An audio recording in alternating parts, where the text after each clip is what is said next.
ஆண்டவருடைய நாமம் மகிம்படுவதாக. உங்கள் யாவருக்கும் ஆண்டவராக இயேசு கிறிஸ்துவின் நாமத்தினாலே என் அன்பின் வாழ்த்துக்களை சொல்லிக்கொள்ள ஆசைப்படுகிறேன்.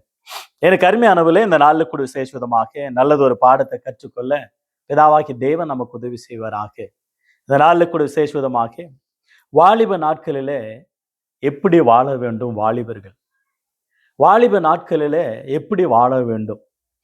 வாலிபம் மிகவும் அருமையானது. இந்த வாலிப நாட்களில ரொம்ப என்ஜாய் லைஃப்னு சொல்லுவாங்க இல்லையா? வாலிபர்கள் எப்படி வாழ வேண்டும், வாலிப நாட்களில் எப்படி வாழ வேண்டும், வாலிபர்கள் எப்படி வாழ்ந்தால் அவர்களுக்கு ஆசீர்வாதம் நன்மை உண்டாகும் என்பது குறித்து உலகத்தில் எத்தனையோ வாசகங்கள் உண்டு. அதோடு கூட ஆண்டவருடைய வேதமும் சொல்லுகிற அருமையான ஆலோசனைகளும் உண்டு. தேவன் தேடுகிறார் வாலிபர்களை. எதற்காக? அந்த வாலிப நாட்களில் தன்னை நினைப்பதற்காக, தான் வழிகளை நடப்பதற்காக, பரலோக தேவனுக்காக வாழ்வதற்காக, பரலோக பணியை செய்வதற்காக, பரிசுத்தமா வாழ்வதற்காக ஆண்டவர் வாலிபத்தை தேடுகிறார், இளைஞர்களை தேடுகிறார். இளமையான வயதுல தேவனை நினைத்து வாழ ஆண்டவர் விரும்புகிறார். இன்னொரு பக்கமாக சாத்தான வாலிபர்களை தேடுகிறான். வாலிபர்களுக்கு தைரியம், நான் என்ற தைரியம் ஜாஸ்தி. அந்த வாலிபர்களை தேடி உபச்சாரம், வைசித்தானம், கொலை, பலவிதமான பாவ இச்சைகள் பாவத்துக்குள்ளாக்கி தைரியமாக பாவம் செய்ய வைத்து அந்த ஆத்மாவை நரகத்துக்கு கொண்டு போகிறான். அதற்காகவே அவன் முழுமையாக வேட்டையாடி கொண்டிருக்கிறான், வகை தேடி கொண்டிருக்கிறான், சுற்றி திரிந்து கொண்டிருக்கிறான். அவனுடைய வலையில, அவனுடைய கைக்கு, அவனுடைய தந்திரங்களுக்கு, அவனுடைய மந்திரங்களுக்கு நாம் தப்பிக்கப்பட்டு தேவனுடைய கரங்களை ஒப்பு கொடுக்கும் பொழுதுதான் நம்முடைய வாழ்க்கையை ஒரு பெரிய ஆசீர்வாதமாக அமையும். ஆகவே கவர்மெண்ட்டு கூட பாருங்க, கவர்மெண்ட் வேலை கொடுக்குறவங்களை பாருங்க, நல்ல வாலிப நாட்களை நல்ல குவாலிஃபிகேஷன் உள்ளவர்களை தேர்ந்தெடுத்து அவர்கள் 60 வயது வரையும் வேலை வாங்கிட்டு 60வது வயது முடிந்த உடனே தூக்கி வீசிடுவாங்க. சீக்கிரமா அந்த ஆர்மியில, மிலிட்ரியில கூட பாருங்க, வாலிப நாட்களில் டக்கு டக்குன்னு எடுப்பாங்க, டக்கு டக்குன்னு வந்துடுவாங்க. என்னப்பானாக்கா வாலிபனவா இருப்பான், நம்ம தான் வயதான மாதிரியே கிடப்போம். இப்போதான் போயிருப்பான், இப்போதான் ரிட்டையர்ட் ஆகிட்டு வந்துருப்பான். என்னன்னு கேட்டாக்கா அவ்வளோதான், அவனுடைய ஸ்ட்ரென்த் இருக்கிறவர்கள் யூஸ் பண்ணுவாங்க, வேலையில் தூக்கி வீசுவாங்க பாருங்க. அற்புதமாக இந்த வாலிபத்தை அரசாங்கமும் யூஸ் பண்ணுது, தனியார் கம்பெனிகளும் யூஸ் பண்ணுது. ஆனால் சில நேரங்களில் சில தனியார் வேலைகளெல்லாம் 70-80 வயசு வரையும் வேலை செய்கிறவங்கள பார்த்துருக்கோம். ஆஃபீஸ் ஒர்க்கு, இன்னும் கூலி வேலை செய்கிறவங்கள பார்த்தீங்கன்னாக்கா 70-80 வயசு மேலவே இருந்து விவசாயம் வேலை செய்கிறவங்கள பார்க்க. ஆனால் வாலிபம் ரொம்ப அற்புதமான வாலிபம். ஆகவே வேதம் என்ன சொல்லுகிறது? 127ஆம் சங்கீதம், 127ஆம் சங்கீதம் நமக்கு நன்றா தெரியும். அப்பப்போ நம்ம குடும்ப ஜபங்களிலும் அல்லது பர்த்டே கூட்டங்களிலும் நாம் வாசிக்கிற வாசகம்தான் அது.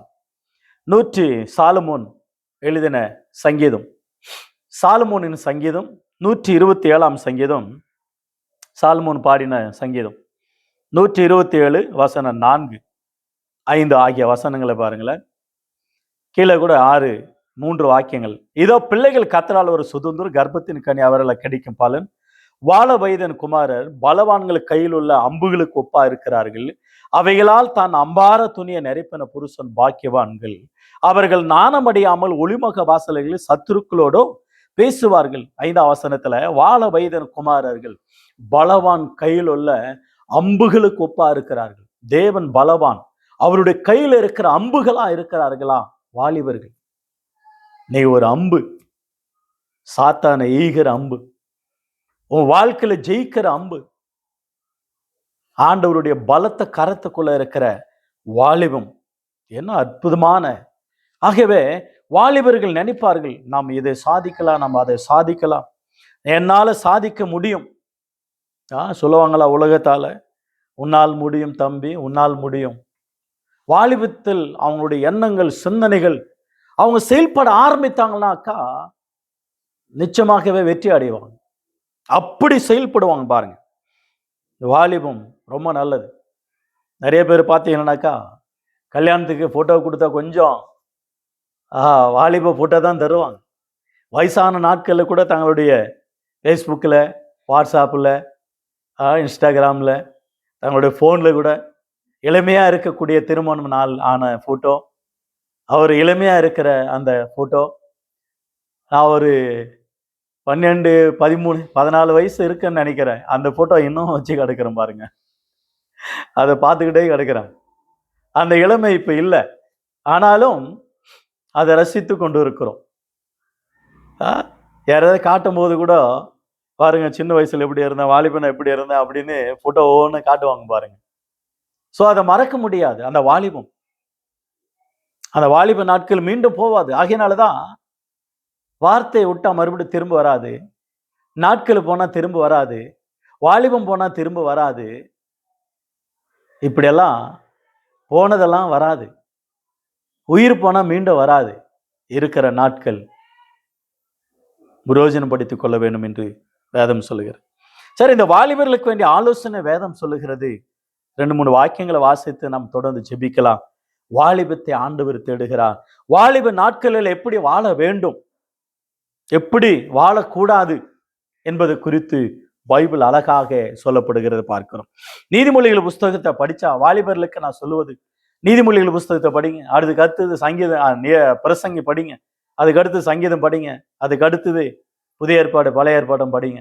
ஏன்னா வாலிபர்களுக்கு வேண்டிய ஆலோசனை அற்புதமாக ஞானியான சாலமோனானவர் அழகா எழுதி இருக்கிறார். ஏன்னா வாலிப நாட்கள்ல அவர் எப்படி நடந்தார், எப்படி ஏமாற்றப்பட்டார், எப்படி ஞானத்தை பெற்றார், எப்படி மீண்டும் ஆண்டவருடைய சமூகத்துல மனம் திரும்பினார், எப்படி ஆண்டவருக்காக வாழ்ந்தார் என்பது குறித்து அழகாக தேவனுடைய ஆலோசனை பரிசுத்த ஆவியினால் எழுதப்பட்டவராக நமக்கு பிரயோஜனமாக, வாலிபனுக்கு மட்டுமா, வயதானவர்களுக்கும், பெண்களுக்கும், எளிமையானவர்களுக்கும், முதியோர்களுக்கும், தலைவர்களுக்கும், ஞானிகளுக்கும், அறிவாளிகளுக்கும், விவசாயிகளுக்கும், வியாபாரக்காரர்களுக்கும், டீச்சர்களுக்கும், எவ்வளோ நிறைய சொல்லலாம். உலகத்துல எத்தனை துறைகள் இருக்கிறார்களோ அத்தனை மனிதர்களுக்கும் ஒரு பாடமாகவே அமைந்திருக்கிறது நீதிமொழிகள் புஸ்தகம். படிக்க வேண்டும் நாம். நீதிமொழிகள் புஸ்தகம், The Book of Proverbs, The Book of Proverbs Chapter 1.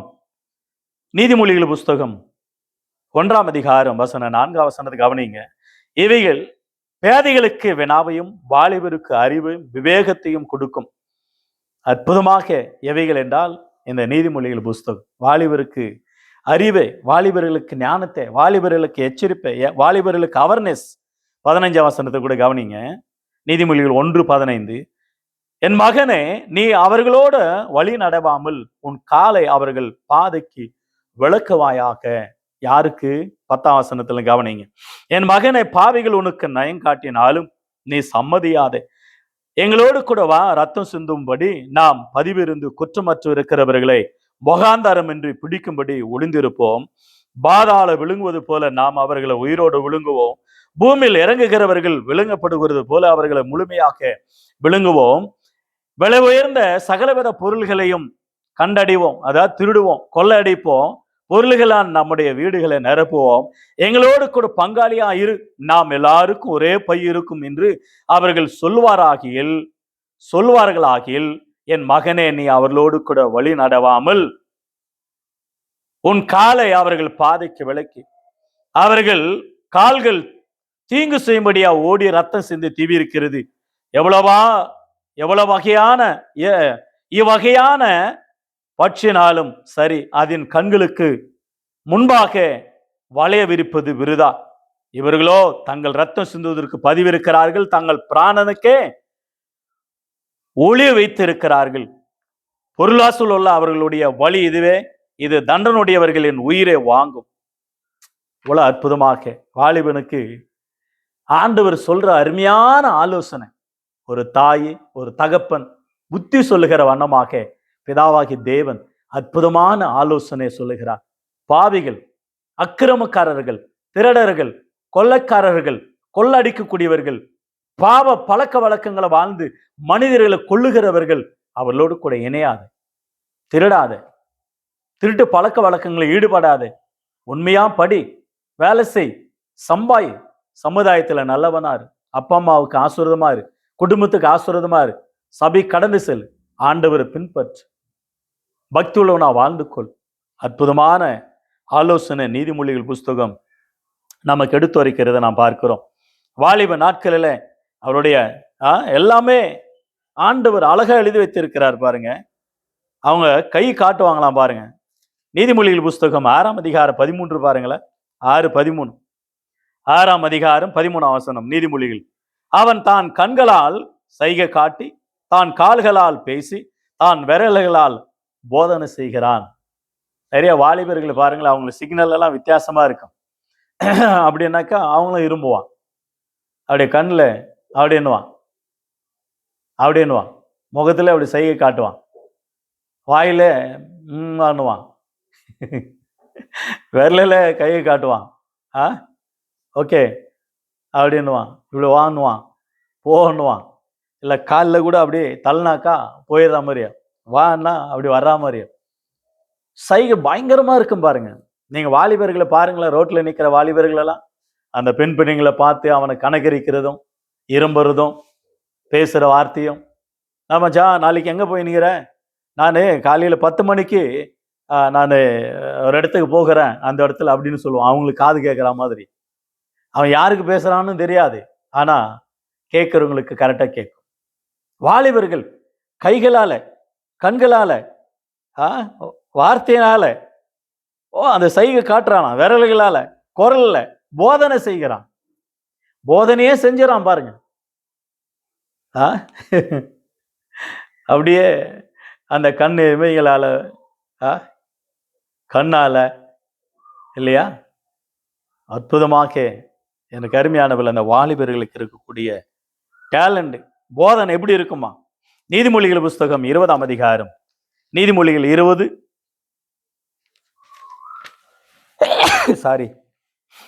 நீதிமொழிகள் புஸ்தகம் 20ஆம் அதிகாரம் 29ஆம் வசனத்தை பாருங்களேன். நீதிமொழிகள் 20:29. வாலிபரின் அலங்காரம் அவர்கள் பராக்கிரம், முதியவர்களின் மகிமை அவர்கள் நரை. முதியவர்கள் நர வயது, அதாவது அந்த நர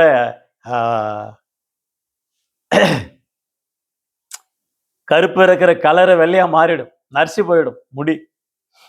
இன்னைக்கு வாலிபர்கள் மாதிரியே வயதானவர்கள் இருக்கிறாங்க, வயதானவர்கள் போல வாலிபர்கள் இருக்கிறாங்க. வெள்ளை கலர் அடிச்சுக்கிறான், ரெட்டு கலர் அடிச்சுக்கிறான், பச்சை கலர் அடிச்சுக்கிறான், மஞ்சள் கலர் அடிச்சுக்கிறான். என்னடா இது, இப்படி ஒரு முடிமொழிக்குதான் அப்படின்னு பார்த்தா நமக்கு ஆச்சரியமா இருக்கும். வாலிபர்கள் வித்தியாசமா இருக்கிறான். தாத்தா பாட்டி அப்பா இவங்க முதியவர்கள் பார்த்தா எல்லாம் கருப்பு கலர்ல கரு கரு கரு கருன்னு நம்ம போல இருக்குது பாருங்க. அந்த அளவுல கலர்ஸ். ஆனா வாலிபர்களுடைய அலங்காரமே அவனுடைய பராக்கிரம், பலன். என்னால சாதிக்க முடியும், என்னால இதை நடத்த முடியும் பாருங்க. ஆகியனால அந்த வாலிப நாட்களை தான் நம்ம படிக்க வைக்கிறோம், பயிற்சி கொடுக்கிறோம், உருவாக்குறோம், அவங்கள ஊக்கப்படுத்துறோம். ஏன்னா அப்பதான் கற்றுக்கொள்ள முடியும், அப்பதான் அவர்கள் பயிற்சி அடைய முடியும், அப்பொழுதுதான் அவர்கள் வாழ்க்கையில முன்னேற்ற முடியும். அந்த வாலிபம் பராக்கிரம், வயிற்று சுமக்கிறதானாலும், வாழ்க்கையில வாழ்கிற பாடங்களை கற்றுக்கொள்கிறதுனாலும், இமயமலை ஏறுனா கூட ஏறிடும், வயதானங்களும் ஏற மாட்டாங்க இல்லையா. பராக்கிரம் அவங்கள அலங்காரம், அவங்களுக்கு ஒரு ஆசீர்வாதம், அவங்களுக்கு ஒரு நன்மை என்று பைபிள் அழகாக எடுத்து வைக்கிறத பார்க்கிறோம். ஆனா நீதிமொழிகள் புஸ்தகம் 7ஆம் அதிகாரத்துல நீங்க ஒரு வாலிபனை பார்க்கலாம். சாலமோனானவர் ஜன்னல் பக்கம் உட்காந்துக்கிட்டு கவனிக்கிறார் வாலிபர்களை. நீங்க கூட உங்க வீட்டுல இருந்து, வீட்டு மாடியில இருந்து, மேல இருந்து, ரோட்ல இருந்து வாலிபர்களை ஜன்னல் வழியா மேல நீங்க பாத்தீங்கன்னாக்கா அவன் அட்டகாசமா வித்தியாசமா இருக்கும். அவன் வண்டி ஓட்டுன்னு வரதே 10 டைம் வருவான் அந்த தெருவில். ஏதோ ஒரு பொண்ணை பார்க்கவோ, ஏதோ ஒரு காரியத்தை சாதிக்கவோ, ஏதோ ஒரு திருடவோ 10 வாட்டி நடப்பான். உங்களால் நடக்க இயலாது, ஆனா அவன் 10 வாட்டி நடந்துட்டு இருப்பான். இதுக்குள்ளே நீங்க திரும்பி பார்க்கறதுக்கெல்லாம் இன்னொரு மாதிரி வருவான். அப்படி நடப்பான் பாருங்க அவனுடைய பலன்.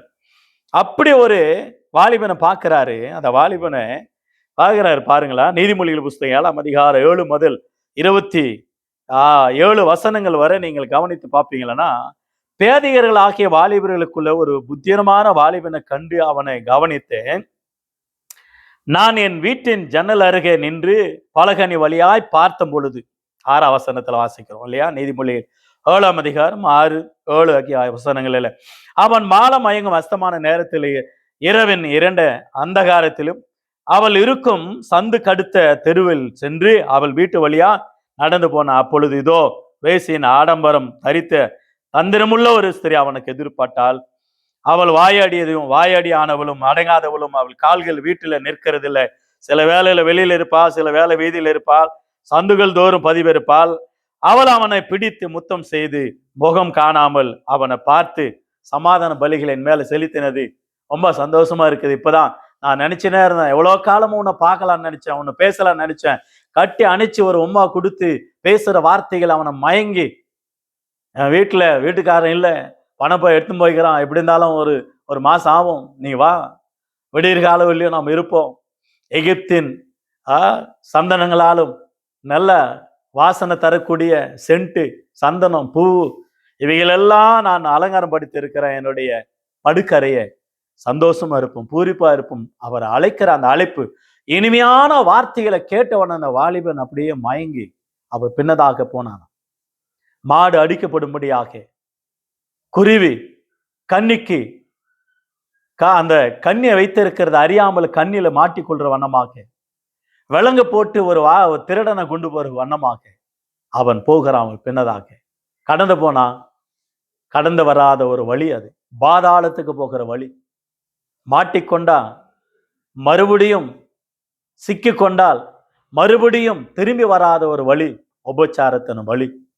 வாலிபர்கள் அநேகர் உபச்சாரத்துல, பாவ பழக்க வழக்கங்களில, வேசித்தனத்துல, குடியில, கொள்ளையில, போதையில, பலவிதமாக போதை பொருட்களில அகப்பட்டு வாலிபர்கள் பாருங்க நெளிஞ்சு போயிடுவான், ஒளிஞ்சு போயிடுவான், அழிஞ்சே போயிடுவான். மாட்டிக்கொண்ட வரவே முடியாது, அவங்களால மீளவே முடியாது.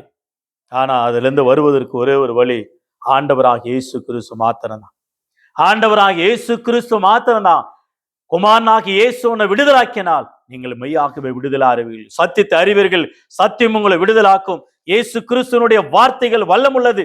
அந்த வார்த்தைகளை ஏற்றுக்கொண்டு விடுதலை பெற்றவர்கள் எத்தனையோ பேர், விடுதலை அடைந்தவர்கள் எத்தனையோ பேர். வாலிபனே, உன்னை ஆண்டவர் பாவ பழக்க வழக்கங்கள் இருந்து விடுதலாக்க தேவன் விரும்புகிறார். அவர் உன்னை ரட்சிக்க விரும்புகிறார், அவர் உன்னை நேசிக்கிறார். வாலிபம் தேவனுக்கு தேவை. அந்த வாலிப நாட்களில உன் சிருஷ்டிகர நினை, இந்த வாலிப நாட்கள் உன் சிருஷ்டிகர நினை. அதனால சங்கீதங்களின் புஸ்தகம் 119ஆம் சங்கீதத்துல அருமையான ஒரு வார்த்தை வாசிக்கிறோம். 9ஆம் வசனத்துல, வாலிபன் தான் வழி எதனால சுத்தம் பண்ணவான், உமது வசனத்தின்படி தன்னை காத்து கொள்கிறதுனால தானே. இன்னும் நிறைய இருக்கு வாலிபர்களுக்கு வேண்டிய வார்த்தைகள்.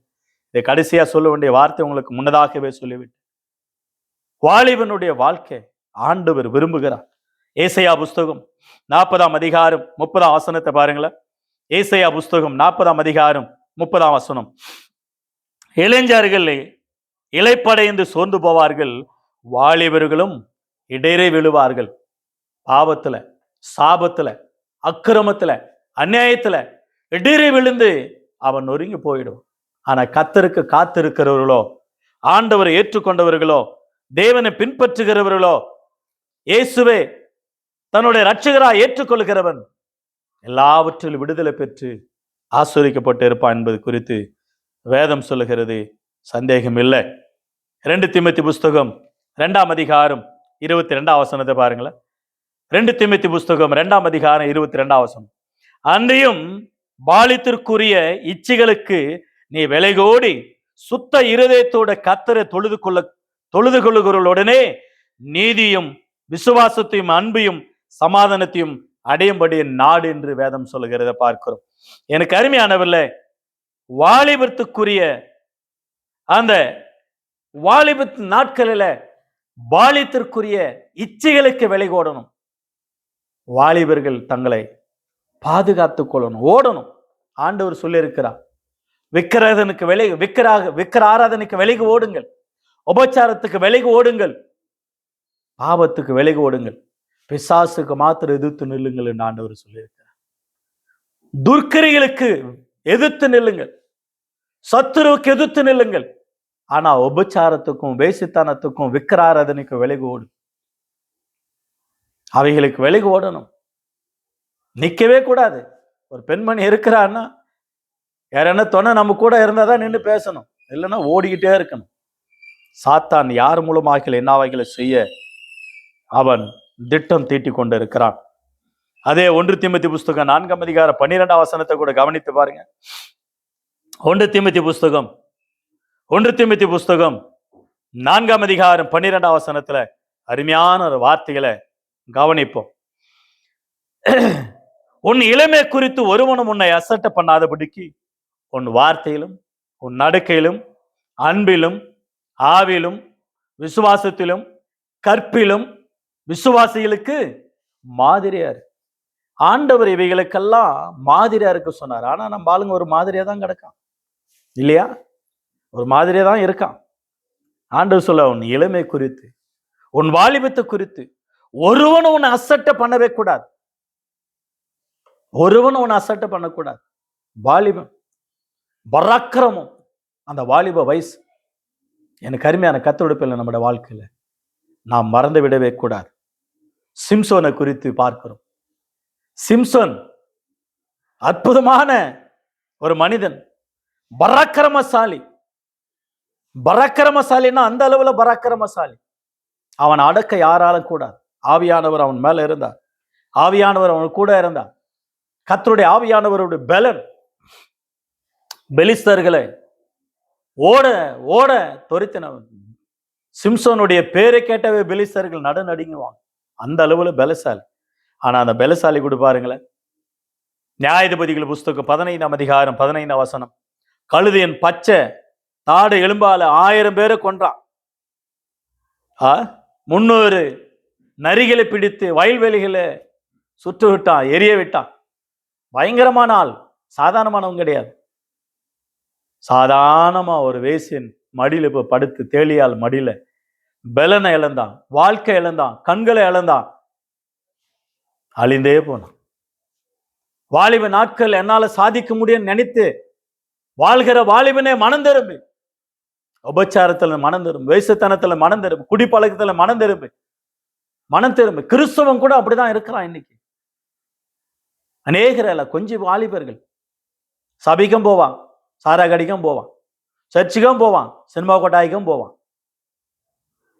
கத்தரே தெய்வம் என்று சொல்லுவான், கல்லு கடையில உட்கார்ந்து இருப்பான், கள்ள சாராயத்துல கடையில கடகம், கெட்ட வார்த்தை, கெட்ட பேச்சு.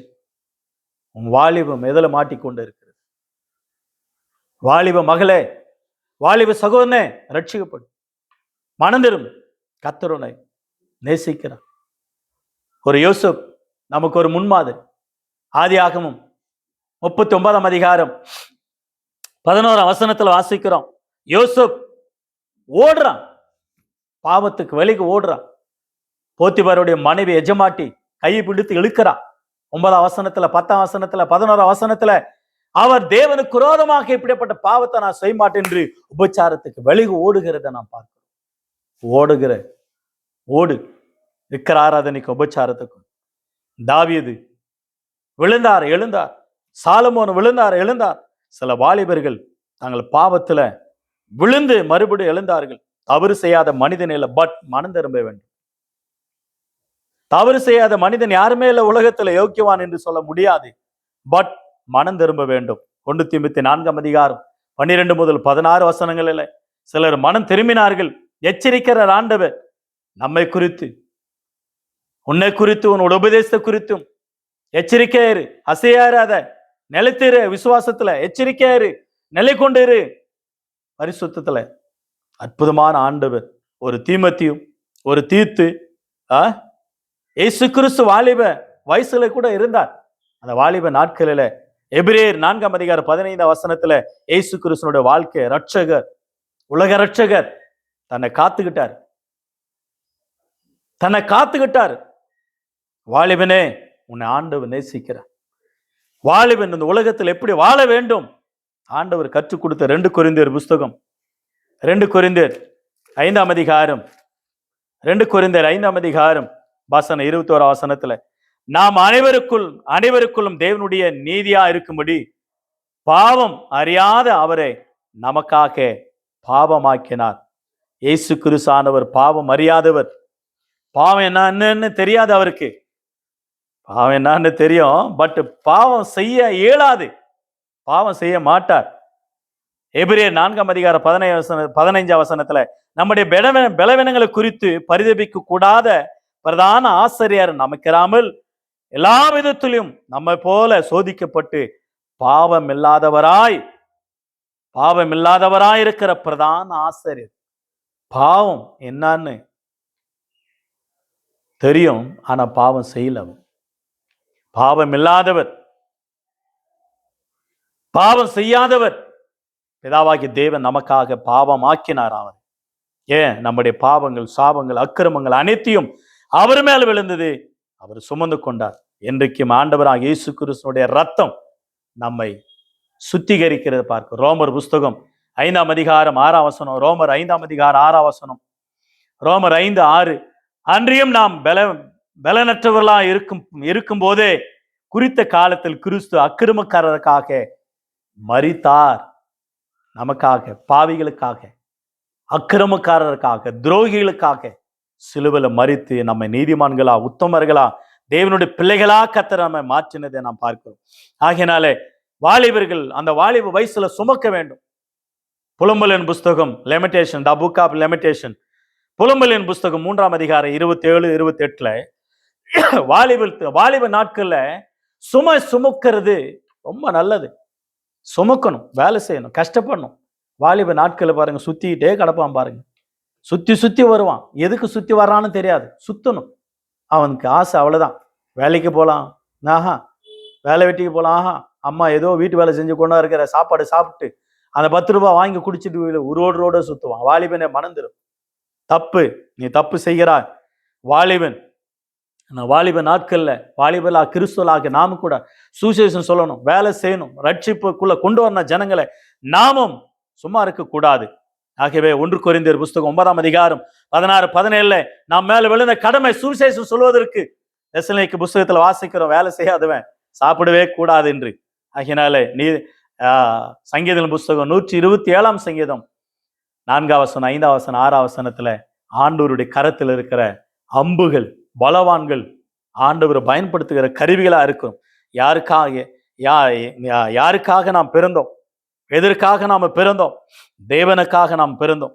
தேவனுடைய கரத்தில் இருக்கக்கூடிய அம்புகள் நாம் வில்லு, வான், அந்த வில்லு நம்ம வல்லமையா பயன்படுத்துகிற ஒரு கருவி, ஒரு ஏந்திரம்.